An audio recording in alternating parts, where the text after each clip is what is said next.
اللہ تعالیٰ نے اس کے درجے مقرر فرما دیے ہیں۔ یہ نہیں کہ کم ذہنی صلاحیتوں جو علم کی کمی کی وجہ سے یا قدرتی طور پر کسی میں ہے یا ماحول کے اثر کی وجہ سے علم میں کمی ہے، اسے بھی اسی طرح مکلف کرے جتنا اعلیٰ ذہنی اور علمی صلاحیتوں والے کو، اور جسے دینی اور دنیاوی علم حاصل کرنے کے تمام تر مواقع میسر آئے ہوں۔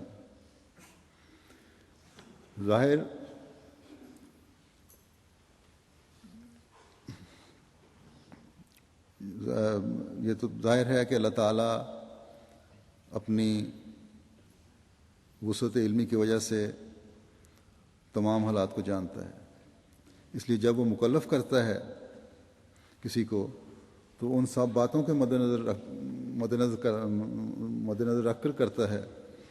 جو کسی بھی انسان کے بارے میں اس کے علم میں ہے۔ اگر انسان اپنی صلاحیتوں کو جو خدا داد ہیں اس علم کے حصول کے لیے استعمال میں نہیں لاتا جس کے حاصل کرنے کا خدا تعالیٰ نے حکم دیا تھا، تو ایسا شخص پھر جواب دہ ہے۔ وہاں لا یکلف اللہ نفسا کا مطلب یہی ہے کہ اپنی نفس کو تم نے اس طرح استعمال نہیں کیا جو اس کا حق بنتا تھا۔ اور ایک مسلمان کہلانے والے کے لیے سب سے بڑھ کر دینی علم میں ترقی ہے جو اسے اس کی کوشش کرنی چاہیے۔ حضرت مسیح موعود علیہ الصلوۃ والسلام فرماتے ہیں کہ طالب حق کو ایک مقام پر پہنچ کر ہرگز نہیں ٹھہرنا چاہیے، ورنہ شیطان لعین اور طرف لگا دے گا، اور جیسے بند پانی میں عفونت پیدا ہو جاتی ہے اسی طرح اگر مومن اپنی ترقیات کے لیے سعی نہ کرے تو وہ گر جاتا ہے۔ پس سعادت مند کا فرض ہے کہ وہ طلب دین میں لگا رہے۔ ہمارے نبی کریم صلی اللہ علیہ وسلم سے بڑھ کر کوئی انسان کامل دنیا میں نہیں گزرا، لیکن آپ کو بھی رب زدنی علما ہوئی تھی۔ پھر اور کون ہے جو اپنی معرفت اور علم پر کامل بھروسہ کر کے ٹھہر جاوے اور آئندہ ترقی کی ضرورت نہ سمجھے؟ بس یہاں لا یکلف اللہ نفسا الا وسعہا سے مطلب ہے اپنی تمام تر صلاحیتوں کے ساتھ علم کے حصول کی کوشش کرو۔ اگر تم یہ کوشش کرتے رہو گے تو اللہ تعالیٰ کی رضا حاصل کرتے رہو گے، کیونکہ وسعت علمی کی وجہ سے، یعنی اس علم کی وجہ سے جو خدا تعالیٰ کی پہچان کی طرف مائل کرتا ہے، اللہ تعالیٰ کی ذات کا ادراک بڑھتا ہے، اور اس ادراک کی وجہ سے اللہ تعالیٰ کے آگے جھکنے والا بنتا ہے ایک انسان، جیسا کہ اللہ تعالیٰ قرآن کریم میں فرماتا ہے کہ انما یخشی اللہ من عبادہ العلماء، کہ یقیناً حقیقت یہی ہے کہ اللہ کے بندوں میں سے صرف علماء اس سے ڈرتے ہیں۔ پس علم میں اضافہ دل میں خشیت پیدا کرتا ہے۔ یہاں ان علماء کا ذکر نہیں ہے جو نام نہاد اور سطحی علماء ہیں، سطحی علم حاصل کر کے اپنے علم سے دوسروں کو مروب کرنے کی کوشش کرتے ہیں، بلکہ وہ لوگ جو جوں اللہ تعالیٰ کے فضل سے اپنے علم میں اضافہ ہوتا دیکھتے ہیں، توں وسعت علمی اور خدا کی ذات کا ادراک انہیں ہوتا جاتا ہے، اور جس طرف دیکھیں وہی راہ ہے تیرے دیدار کا حقیقی مفہوم انہیں سمجھ آتا ہے۔ حضرت مسیح علیہ السلام نے فرمایا نا کہ جس طرف دیکھیں وہی راہ ہے تیرے دیدار کا، یہ حقیقی مفہوم ہے جو ایک عالم کو سمجھ آتا ہے اور پھر اللہ تعالیٰ کے آگے جھکتا ہے، اور تب پتہ چلتا ہے کہ علمی لحاظ سے لا یکلف اللہ نفسا الا وسعہا کا حقیقی مطلب کیا ہے۔ دوسری بات جو حضرت مسیح علیہ السلام کے